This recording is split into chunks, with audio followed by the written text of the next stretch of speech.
ನಾನು ವಿನಂತಿಪೂರ್ವಕವಾಗಿ ಈಗ ಅವರು ಮೊದಲು ತಹಶೀಲ್ದಾರ್ಗಿದ್ದಂಥ ಜವಾಬ್ದಾರಿಯನ್ನು ಡೆಪ್ಟಿ ತಹಶೀಲ್ದಾರಿಗೆ ಕೊಟ್ಟಾರ.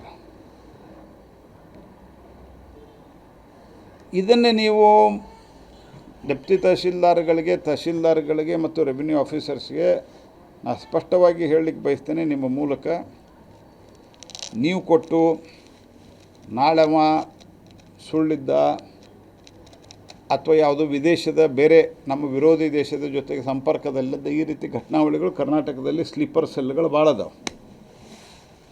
ಕಾಂಗ್ರೆಸ್ ಬಂದಾಗ ಸ್ಲೀಪರ್ ಸೆಲ್ ಆ್ಯಕ್ಟಿವ್ನೂ ಭಾಳ ಆಗ್ತಾವೆ. ಯಾಕಂದ್ರೆ ಕಾಂಗ್ರೆಸ್ ಅಂದ್ರೆ ಅವ್ರ ಮನೆ ಮಕ್ಕಳಿದ್ದಂಗೆ.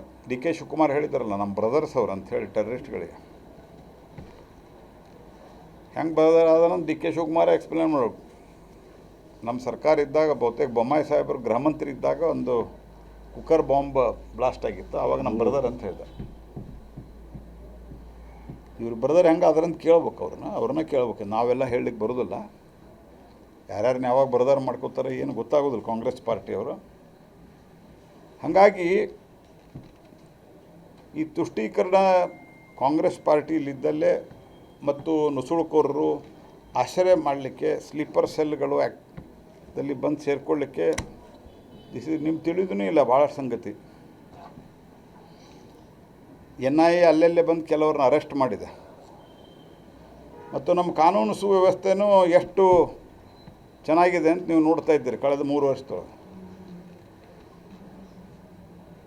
ನನಗೆ ಮೊನ್ನೆ ದೇವೇಂದ್ರ ಫಡ್ನವೀಸ್ ಅವರು ಸೋಷಿಯಲ್ ಮೀಡಿಯಾದಲ್ಲಿ ಕೆಲವರು ನೋಡಿರ್ಬೇಕು, ನಮ್ಮ ಮನೆಗೆ ಬಂದಿದ್ದರು. ಬೇರೆ ನಮ್ಮ ವಿಭಾಗದ ಸಂಬಂಧಿಸಿದಂತೆ ಕೆಲವು ವಿಷಯಗಳ ಚರ್ಚೆಗೆ. ಆವಾಗ ದೇವೇಂದ್ರ ಫಡ್ನವೀಸ್ ಹೇಳಿದ್ರು ನನಗೆ, ಅವ್ರ ಮುಖ್ಯಮಂತ್ರಿನೂ ಗೃಹ ಮಂತ್ರಿನೂ ಇದ್ದಾರೆ ಅಲ್ಲಿ. ಅಲ್ರಿ, ನಿಮ್ಮಲ್ಲಿ ಡ್ರಗ್ಸ್ ನಮ್ಮಲ್ಲಿ ತೊಗೊಂಬಂದು ಹಂಚ್ತಾ ಇದ್ದಾರ, ನಿಮ್ಮಲ್ಲಿ ಸಿಂಥೆಟಿಕ್ ಡ್ರಗ್ ತಯಾರು ಮಾಡೋ ಫ್ಯಾಕ್ಟ್ರಿ ಅವ, ಏನಿದು ನಿಮ್ಮ ಕರ್ನಾಟಕದಲ್ಲಿ ಅಂತ. ಅಂದರೆ ಇಷ್ಟು ವೀಕ್ ಇರುವಂಥ ವ್ಯವಸ್ಥೆ ಇರುವಂಥ ರಾಜ್ಯದಲ್ಲಿ ಡೆಪ್ಟಿ ತಹಶೀಲ್ದಾರು ಮತ್ತು ಎಲ್ಲ ರೆವಿನ್ಯೂ ಆಫೀಸರ್ಸು ಭಾಳ ಕೇರ್ಫುಲ್ ಇರಬೇಕು. ಸರ್ಟಿಫಿಕೇಟ್ ನಿಮ್ಮ ಕಡೆ ಕೊಡಿಸ್ತಾರೆ ಇವರು, ಸಿಕ್ಕಾಕೊಂಡ್ರೆ ಅವರೆಲ್ಲ ಕೈ ತೊಳ್ಕೊತಾರೆ. ಸೊ ಹೀಗಾಗಿ ಈ ಪರ್ಮನೆಂಟ್ ರೆಸಿಡೆನ್ಸ್ ಸರ್ಟಿಫಿಕೇಟ್ ಅನ್ನೋದು ಇದು ಇಲ್ಲಿಗಲ್ ಇದೆ. Is totally illegal. Residence or domicile certificate ಕೊಡ್ತಾರೆ. ಈ ಡೊಮಿಸೈಲ್ ಸರ್ಟಿಫಿಕೇಟು ರೆಸಿಡೆಂಟ್ ಕೊಡ್ಲಿಕ್ಕೆ ಮೊದಲಿಂದ ಒಂದು ನಾರ್ಮ್ಸ್ ಅದ. And that is only mainly for the educational purpose. ನಿಮ್ಗೆ ಈಗ ನಾಳೆ CET ಎಕ್ಸಾಮ್ ಅಪಿಯರ್ ಆಗ್ತೀರಿ. ಅದರಲ್ಲಿ ಕರ್ನಾಟಕದವರಿಗೆ ರಾಜ್ಯದವರಿಗೆ ಒಂದು ಕೋಟಾ ಅದ, ಹೊರಗಿನವ್ರಿಗೆ ಒಂದು ಕೋಟಾ ಇರುತ್ತೆ. CET is not all India examination. But ಅವರು ಗದಗದಲ್ಲಿ ಒಂದು 10 ವರ್ಷದಿಂದನೋ 6 ವರ್ಷದಿಂದನೋ ಇದ್ದಾರೆ ಅಂದರೆ ಅವ್ರಿಗೆ ಇಲ್ಲೇ ಇದ್ದಾರೆ ಅಂತ ಹೇಳ್ಬೋದು. ಅವ್ರ ಎಜುಕೇಷನ್ ಇಲ್ಲಿ ಮಾಡಿದ್ದಾರೆ, PUC ಮಾಡಿದ್ದಾರೆ, SSLC. ಈ certificate these are called residential or domicile certificate may be issued. Karnataka ಸರ್ಕಾರ ತರಾತುರಿಯಲ್ಲಿ ಇದನ್ನು ಕೊಡ್ತಾ ಇರುವಂಥದ್ದು. ಮತ್ತು ತರಾತುರಿಯಲ್ಲಿ ಮೊದಲೇ ಹೇಳಿಲ್ಪ ನೀವು ರೆಸಿಡೆನ್ಷಿಯಲ್ ಸರ್ಟಿಫಿಕೇಟ್ ಇಶ್ಯೂ ಮಾಡಿರಿ ಅಂತ, permanent residential certificate. SIR declare ಮಾಡಿದ ಮೇಲೆ SIR ಡಿಕ್ಲೇರ್ ಆಗಿ SIR ಆಗಿ 8 ದಿವಸ ಆಯ್ತು. ಈಗ 11ನೇ ತಾರೀಕು ಇವತ್ತು, ಜುಲೈ 1ರಿಂದ ಆ್ಯಕ್ಚುಲಿ ಎನ್ಯುಮರೇಷನ್ ನಡೆದದು. ಹೀಗಾಗಿ ಕಾಂಗ್ರೆಸ್ ಪಾರ್ಟಿ ತುಷ್ಟೀಕರಣದ ರಾಜಕಾರಣ ಪರಿಣಾಮವಾಗಿನ ಕರ್ನಾಟಕದಲ್ಲಿ ಅವರು ಭಾಳ ಅಭಿಮಾನದಿಂದ ಬೀಗ್ತಾ ಇರ್ಬೋದು.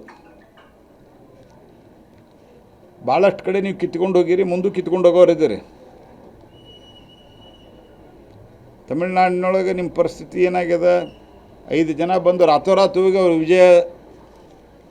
ಆ್ಯಕ್ಟರ್ ವಿಜಯ್ ಏನು ಬಂದರು, ವಿಜಯ್ ಜೋಸೆಫ್ ಅವ್ರ ಕಾಲಿಗೆ ಬಿದ್ದುಬಿಟ್ರು. ನಮ್ಮನ್ನೊಂದು 2 ಮಂತ್ರಿ ಮಾಡಿರಿ, ಭಾಳ ದಿವಸ ಅದು ಮಂತ್ರಿ ಆಗಿಲ್ಲ. ಒಬ್ಬ ಸ್ಟೇಟ್ಮೆಂಟ್ ಕೊಟ್ಟಾನ, ನಾವು ಭಾಳ ದಿವಸ ಆತ್ರಿ ತಮಿಳ್ನಾಡಿನ ಮಂತ್ರಿನೇ ಆಗಿಲ್ಲ. ಇವರ ತಮಿಳ್ನಾಡಿನವ್ರು, ನಾವು ಕಾಂಗ್ರೆಸ್ದವರು, ನಮಗೊಂದು 2 ಮಂತ್ರಿ ಮಾಡಿರಪ್ಪ, ಅವ್ರು ಯಾರೇನು ಹೇಳಿ ನಿಮ್ಮ ಕಡೆ ಬರ್ತೀವಂತ.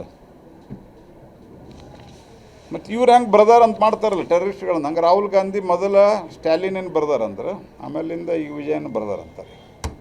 ನಾ ಬೇರೆದಂತ ಯಾರಿಗೂ ಅನ್ನೋದಿಲ್ಲ ಅಂತ ಹೇಳಿದ್ದು ಭಾರಿ ವೈರಲ್ ಆಗಿತ್ತು ಅದು.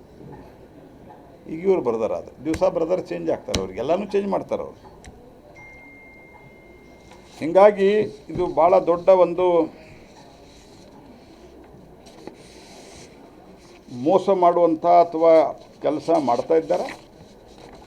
ಹೀಗಾಗಿ ಕೊಡು ಮುಂದೆ ಐದರ್ ರೆಸಿಡೆನ್ಸ್ ಸರ್ಟಿಫಿಕೇಟ್ ಅದಕ್ಕೆ ಪರ್ಮನೆಂಟ್ ಅಂತ ಅನ್ಲಿಕ್ಕೆ ಬರೋದು ನನ್ನ ಪ್ರಕಾರ. ಆದರೂ ಸರ್ಟಿಫಿಕೇಟನ್ನು ಇಶ್ಯೂ ಮಾಡ್ತಾ ಇದ್ದಾರೆ. ನಾಳೆ ನಿಮ್ಮನ್ನು ಸಿಕ್ಕಾಕಿಸ್ತಾರೆ, ಅಧಿಕಾರಿಗಳನ್ನು ಸಿಕ್ಕಾಕಿಸ್ತಾರೆ.